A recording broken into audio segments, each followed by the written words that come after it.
Well, for those of you who don't know me, I'm Tyrone Garner. I'm not a native of Wyandotte County. I originally originate from San Jose, California. Back in the mid-'80s, my father worked for General Motors, moved our family out here, and I've been here ever since. I have a 23-year-old son, and I've been in public safety since 1987, and I started out here as a police cadet in '87, right after I graduated from Wyandotte High School. And I've been here ever since, serving in the capacity of a patrol officer. I got promoted to detective, then captain, major, interim assistant chief, and now here I am as your deputy chief of police, one of two.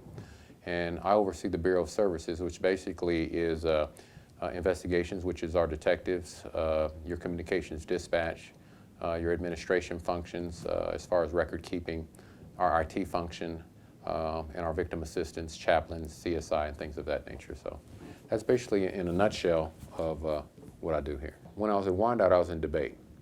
And it just so happened my mother knew that I was interested in, law, criminal justice, and she actually seen a job opportunity to be a police cadet in the newspaper back then when people actually looked at newspapers.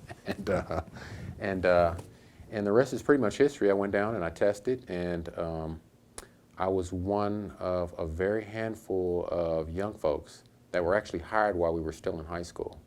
And the only objective was that naturally I stay out of trouble, keep my grades up, and I graduate.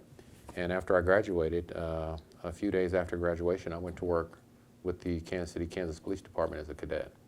And what really pushed me in that direction is I just love helping people. I love people in general, and it just offered an opportunity for me to serve. Just even now, I mean, one of the things that I follow as far as just from a management level is I really strongly believe in servant leadership. And so looking at being a servant and serving, and some of that's from my faith background and my beliefs, that Christian background that my father and mother really instilled in me coming up. And so just really giving back in a way to where it could be impactful. And that's really what's rewarding for me, is really giving to others, helping others, and trying to help people find real solutions to problems. Problems that we know impact the lives of real people every day. And so that's, if you want to call that my ministry, that's what I'm about, is really giving and helping and just really being committed to serving others. I think this police department, one of the things we looked at was President Obama's 21st Century Policing Report. If you don't know what that is, you can Google it, look online. There's been a few spin-offs on ideas, but really that came about from the national narrative that's been occurring here within the last 5 or 6 years of kind of this police, how to improve police and community relations. And so our organization has really taken a hard look at that. I've been one to really promote and push that narrative. It involves 6 pillars: building trust and legitimacy, policy and oversight, technology and social media, community policing and crime prevention, training and education, and officer wellness. The big component of that, to me, is building trust and legitimacy, as well as community policing and crime prevention. To be trusted, you have to be viewed as being trustworthy. We have to first see ourselves, again, as being public servants and not just as the police. And people need to see us as being public servants, here to serve them, and better yet, seeing policing as being a tool that we use to help keep the community safe in partnership with them. And what I mean by that is that because the police is the community, ultimately, and the community is the police. I live here. My son grew up here. We all have families here. We shop, we eat, we live in the same places. Policing must be done with the community and not to the community, if that makes sense. And so when you talk about trust, I think that's where it starts with our young people. We've got to engage with them in a positive way. Some of the things that we've done here in the Kansas City, Kansas Police Department, we have Officer Westbrook that oversees the OK program, which is basically a program that targets at-risk young black males in middle school. and he does an awesome job with that. We have other officers that mentor our youth in the schools, that help with things such as harvesters. We got Officer Elaine Moore, she works with harvesters. We have Officer Tony Lee and Officer Kevin Terry that have created a program they call the BOSS program. But it involves mentoring and outreach. We've put things in the officers' cars, footballs, basketballs and things like that. So when the officer's out on patrol, one of the issues we have is the officers run call to call to call. Some of the complaints we have gotten is that the officers don't stop and engage. We want the officers to stop, talk, and walk and get out and know the community. And sometimes, and our youth are really key to that, so getting the officers out of their vehicles and engaging with our youth in a positive, non-enforcement, you know what I'm saying, way, to where they're seeing us as people, as servants, as individuals that do care about them, about their future, that are there to connect with them in a positive way, and really training our officers towards that end and with that mindset. And so, so it involves a lot of mentoring, being involved in the schools, and not just when we're at work, but even when we're not at work, being good role models to our youth. Transparency comes into play. Allowing our youth into the police station. I mean, I've allowed a lot of youth to come, and we've given them days where we've walked them through the police department. We've shown what we do. We've educated them on why we do things. We've answered their questions, and we allowed them to kind of just put on law enforcement shoes. Everything from running radar to operating what we call a FATS machine, which is a simulation type of machine. We've taken them over to the courthouse, and our DA, Mark Dupree, has done a great job of embracing the youth and bringing them into his office and just walking them through on how the whole criminal justice process works. Our sheriff has allowed them into the jail, and they take a tour of the jail. So just really exposing them and educating them on why we do what we do and why public safety and law enforcement is really necessary and how they can be a part of that.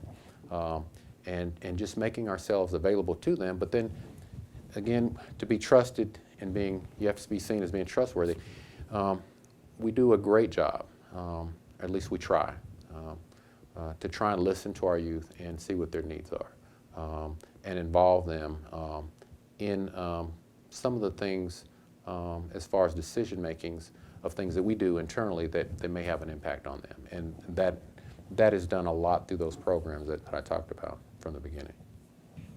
There are challenges, as always, of being a person of color in these positions that oftentimes don't reflect the community that we serve.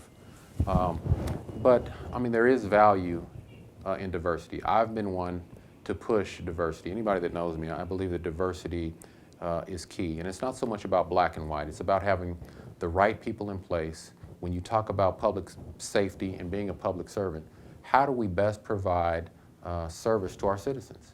Well, you got to have people in place that, number one, care about people. You know what I'm saying? Love people. I tell you know, a lot of candidates for police officers, if you don't love this community in Wyandotte County, if you don't love people, you might want to look for another profession. We need people that love community and love people to want to join our ranks. But Wyandotte County and Kansas City, Kansas but it's one of the most diverse cities probably in the nation, if you just follow stats. And with that, this community deserves to have a public safety department of the people, for the people, that is reflective of all the people. Different persuasions, different races. That makes us better, it makes us stronger, and it gives this police department and any government the ability to better connect and respond in a positive way to the needs of the community, because now you have people in positions that people can connect and relate to. And that's just part of that whole communication process. So diversity is really key.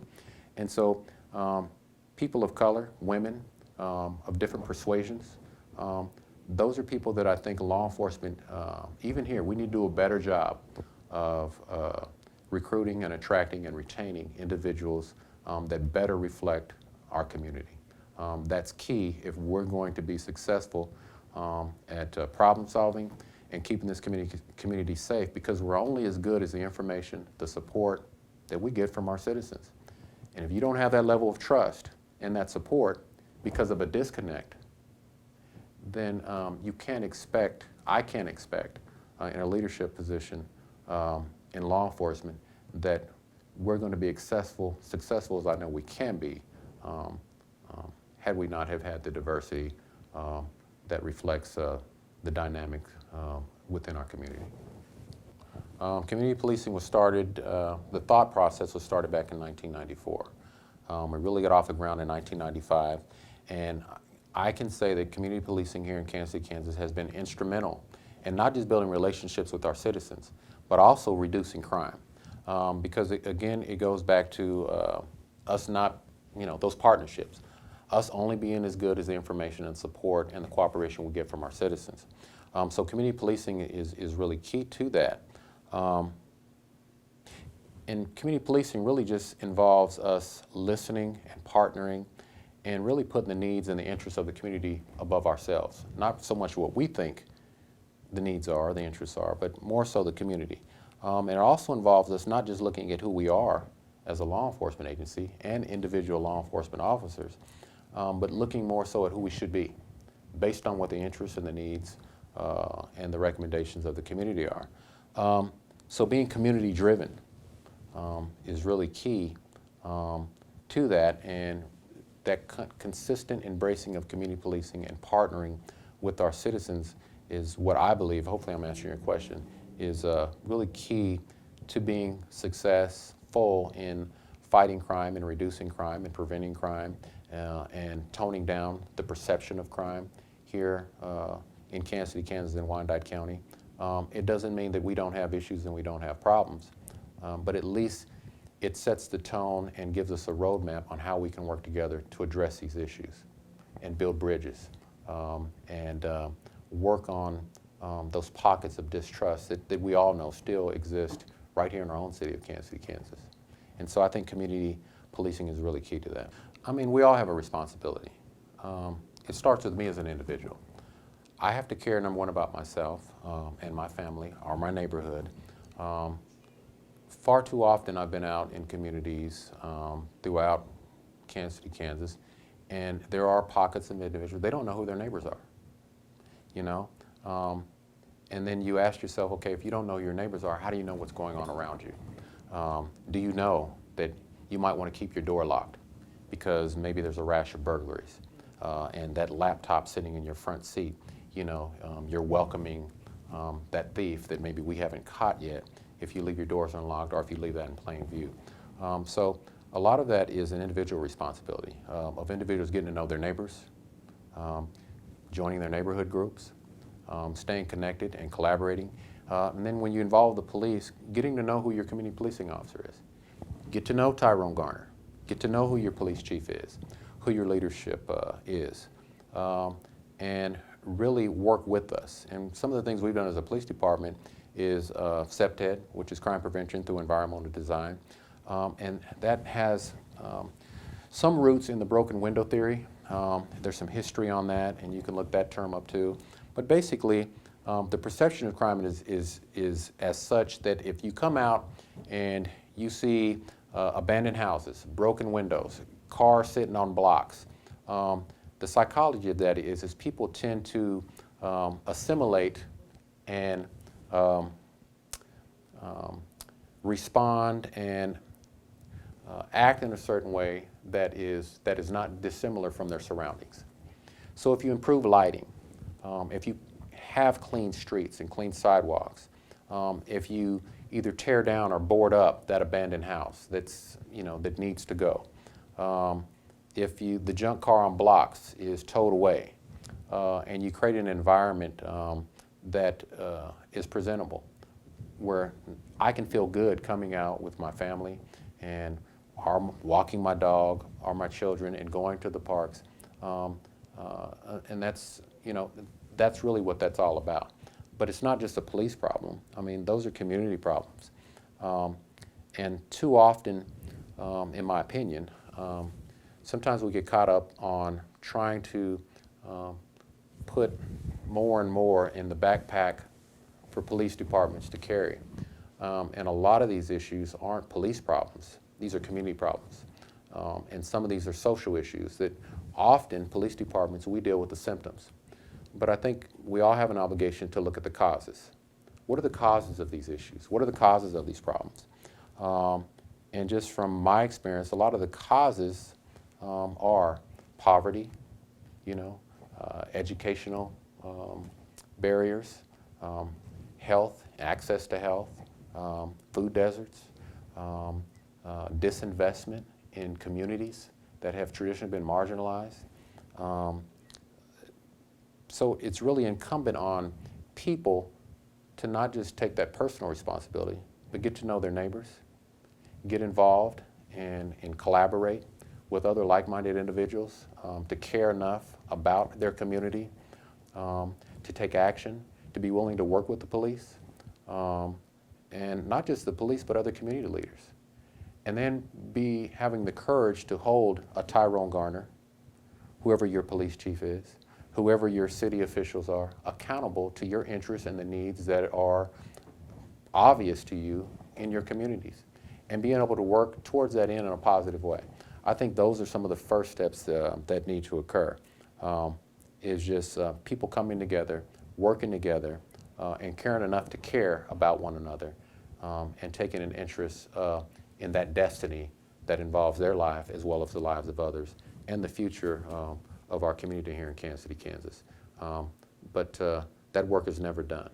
And so even though you may accomplish something here, I mean, we still need to recognize there's a lot of work in a lot of different areas, and I mentioned some of them, that still need to be accomplished. And so we need to be consistent with that collaboration and those efforts to make Kansas City, Kansas, and I always say it, a great and safe place to live, work, and raise a family. So, and that's something that I've been involved in and that I'll continue to be involved in long after I leave this police department. Because again, I do love people and I love Kansas City, Kansas, and I do want to do my part to be that difference.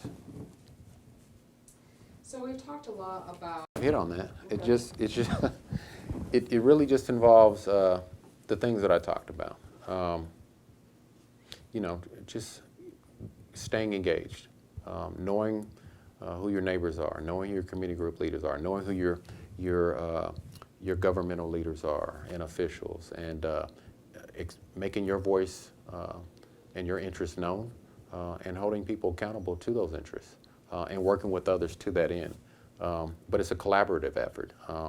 And sometimes I think we get lost. Some people try and go it alone. But I mean, at the end of the day, I mean, I like to see us as one Kansas City. What affects one portion of the city is going to affect all of this city.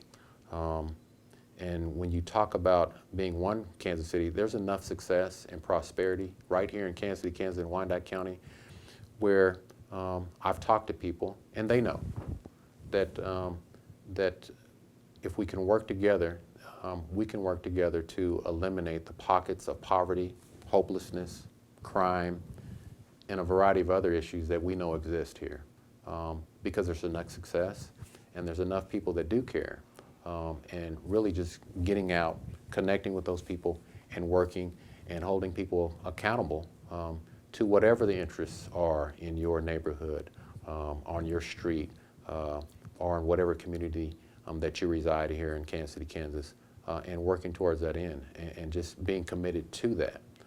We've all got a stake in this community, and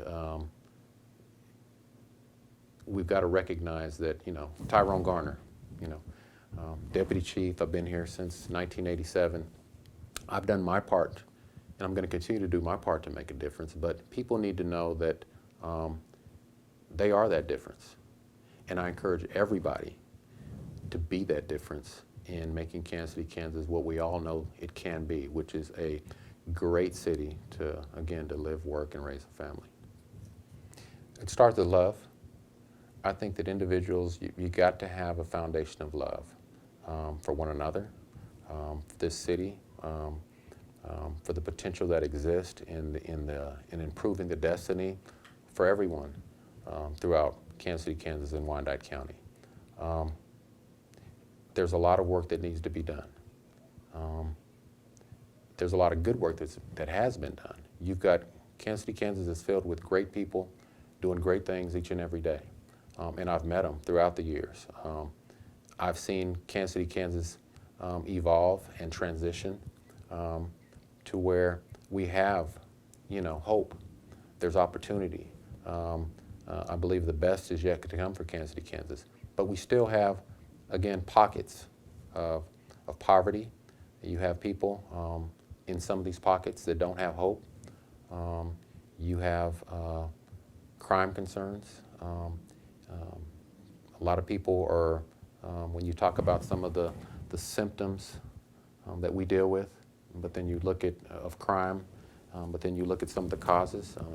There's people that need enhanced educational opportunities. They need jobs. All those different things, those societal issues that really police departments aren't equipped to deal with, but we can partner with citizens to at least, again, like I always say, find real solutions to real problems that affect real people's lives. We've got to continue that effort. I know the future is bright. We've got a lot of great people that care about this city and this community, and so I'm encouraged. And so because I'm encouraged, if I have a word with them, is just stay encouraged and just telling people don't give up, don't lose hope, and continue fighting for the things and the interests that you believe in, so everybody can have an improved destiny. Because I know that Kansas City, Kansas, we got a great city, but being a great city isn't good enough for me. Because until we can say that everybody can enjoy and feel that greatness, then we still got work to do. And so the work is never done. And so don't give up, stay encouraged, and keep working and loving one another until we get to as close as we can to that improved destiny of making Kansas City, Kansas the best that it can be for everyone.